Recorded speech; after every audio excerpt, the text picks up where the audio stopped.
is there any kind of a Ramban? Like, I mean, if a tree is suffering, so you improve the soil and, you Ramban. Like, I mean, if a tree is suffering, so you improve the soil and, you pour the insecticide or pesticide, whatever, and the tree starts flowering again.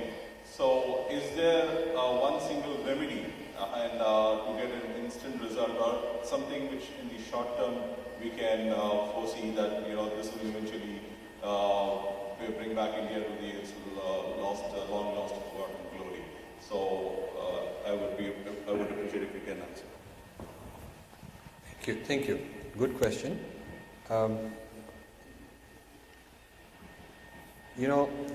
India is at the crossroads and could go either way. The gloom and doom scenario we must understand. We can't dismiss it, because only when you understand the disease, then the doctor can cure it. You must have a good diagnosis. So there is a lot of problem that India is facing, and as a result of that, population is going, well, we have a growing population, we need more and more food, but we don't have a growing land supply, we don't have a growing water supply.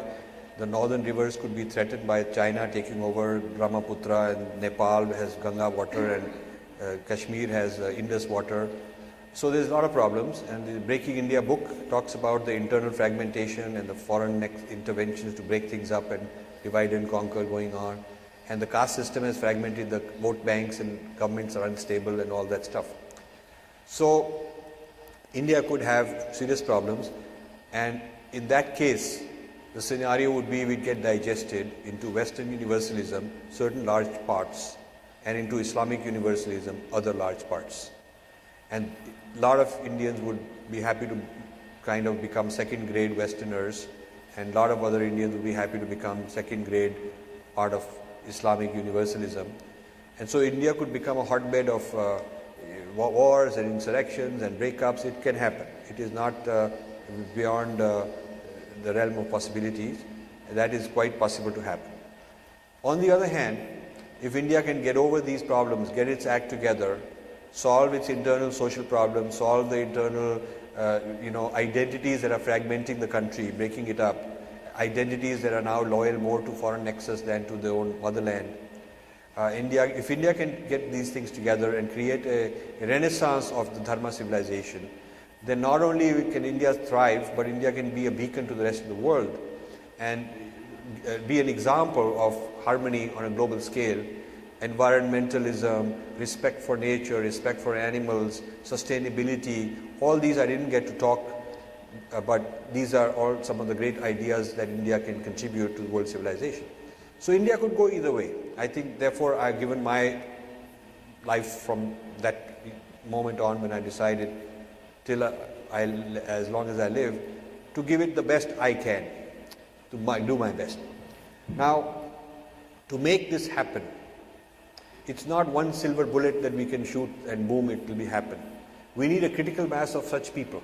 We need a large number of such people who are informed, intelligent, very sharp and hardworking, selflessly giving, and want to just go for this. We need to get more people like that. We need to collect such people.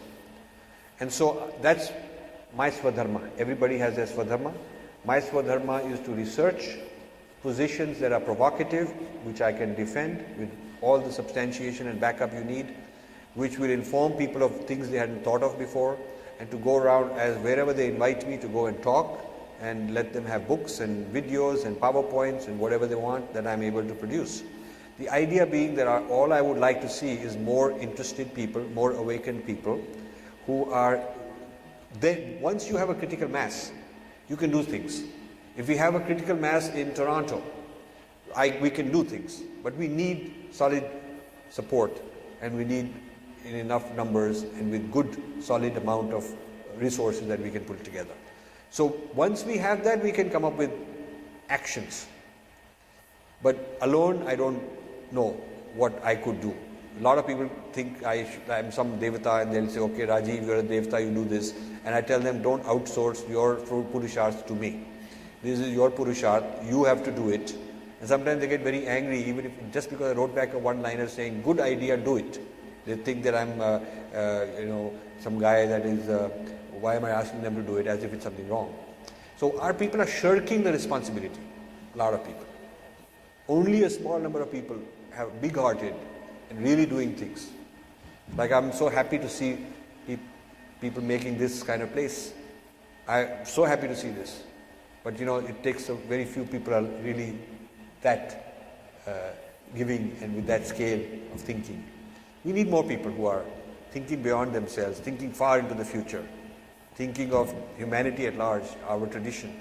We need more people before we can come up with good solutions to that problem. With that, I would like to thank all of you for coming and listening. It's been a wonderful experience for me.